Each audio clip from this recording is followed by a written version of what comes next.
Ndryshimi i trasesë së korridorit 8 i paralemruar nga kryeministri Hristijan Mickovski, duke anashkaluar aksin Struk-Qafthan e duke u thirrur në standardet e UNESCO-s, ka nxitur reagime të shumta të partive opozitare shqiptare. Arsyetime boshe dhe banale i ka quajtur Zjadin Sela justifikimet e qeverisë për ndërprerjen e ndërtimit të segmentit Struk-Qafthan në kuadër të projektit për korridorin 8. Sela tha se nëse duhet të flitet për standardet e UNESCO-s, atëherë duhet të flitet për ndërtimet pa leje në rajonin e liçenit të Ohrit. Sela thotë se qëllimi përfundimtar i qeverisë aktuale është të lidhin Beogradin me Shkupin dhe Athinën. Nëse shihni se çfarë ka ndodhur gjatë këtyre viteve, do ta shihni se po përbohen përpjekje maksimale që të pengohet lidhja me infrastrukturë rrugore me Kosovën, me Shqipërinë, edhe kur këto segmente rrugore janë interes shumë më i gjerë se sa vetëm i Maqedonisë edhe i vendeve fqinje, por janë interes edhe gjeopolitik i NATO-s. I bëj thirrje vendeve të NATO-s, i bëj thirrje përfaqësuesve të korit diplomatik të vendeve perëndimore që të ndërhyjnë në mënyrë që segmenti i korridorit 8 mos devijoj në asnjë pikë të saj dhe ky korridor të jetësohet sa më shpejt dhe mos ngelet vetëm premtim dhe diçka e shkruar në letër dhe pretekste pastaj mbrapa të cilët gjihen në mënyrë që të devijohet dhe të bashkangjitet korridori 10, ky segment rrugësh i cili po bëhet, duke lidhur Ohrin me manastirin me Prilepin, dhe kjo është në plani dhe ideja të cilën po e shtyn përpara qeveria e Maqedonisë së Veriut. Faktorit politik shqiptar në qeveri, po i rikujtoj edhe një herë, nuk jeni aty për nevoja personale e familjare, nuk jeni aty për koltuqe, por jeni aty për të mbrojt interesat strategjike të cilët i kemi të përcaktuara. Nga BDI Ali Ahmeti thonë se vendimi i qeverisë për të mos vazhduar ndërtimin e autostradës Struk-Qafthan, duke arsyetuar me kërkesat e UNESCO-s, cilësohet si i papranueshëm dhe si një shmangje e qëllimshme nga përgjegjësia.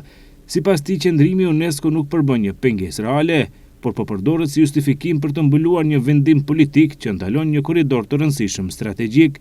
Theksohet se problemi nuk është teknik, por politik. Nga BDI gjithashtu kritikojnë edhe heshtjen e koalicionit Vlen. Vendimi i qeverisë për të mos vazhduar projektin e autostradës Struk-Qafthan, duke u fshehur pas kërkesave të UNESCO-s, është një arsyetim i papranueshëm dhe një shmangje e qëllimshme e përgjegjësisë. UNESCO nuk është arsye për ndalim. UNESCO është justifikimi që po përdoret për të maskuar një vendim politik për ndërprerjen e një korridori strategjik.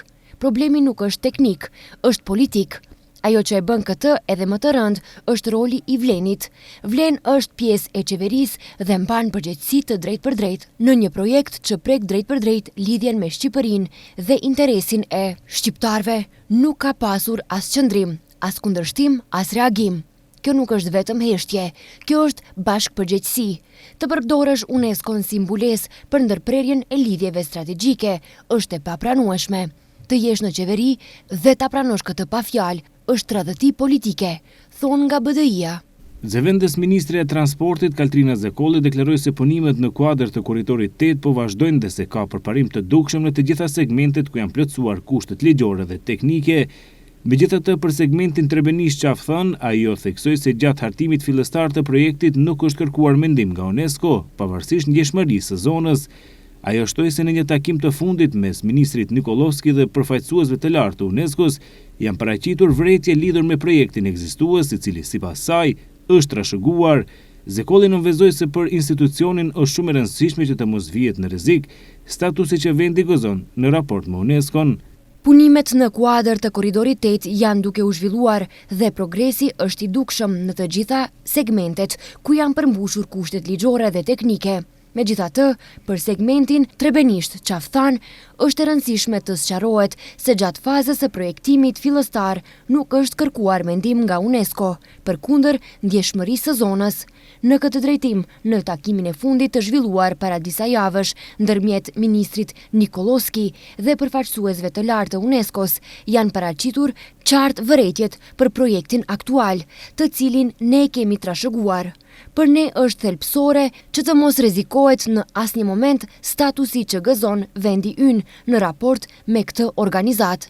Njëkohësisht duhet theksuar se shumica e projekteve në Ministrinë e Transportit kanë mbetur të palëvizura për dekada. Por koridori 8 nuk po del të jetë i vetmi problem. Mediat vendase sot kanë raportuar se faza e dytë e rrugës Shkup-Blac në gjatësi prej 12 kilometrash rrezikon të mos ndërtohet si autostradë për të reduktohet në një rrugë ekspres. Sipas informacioneve, Ministria e Transportit dhe Lidhjeve i ka kërkuar ndërmarrjes rrugës shtetërore që të përgatisë një analizë për këtë segment me qëllim vlerësimin nëse ndërtimi si rrugë ekspres do të ishte më i lirë dhe më i arsyeshëm ekonomikisht. Burimet konfirmojnë se kjo lëvizje nuk kupton në praktik braktisjen e konceptit fillestar për autostradë.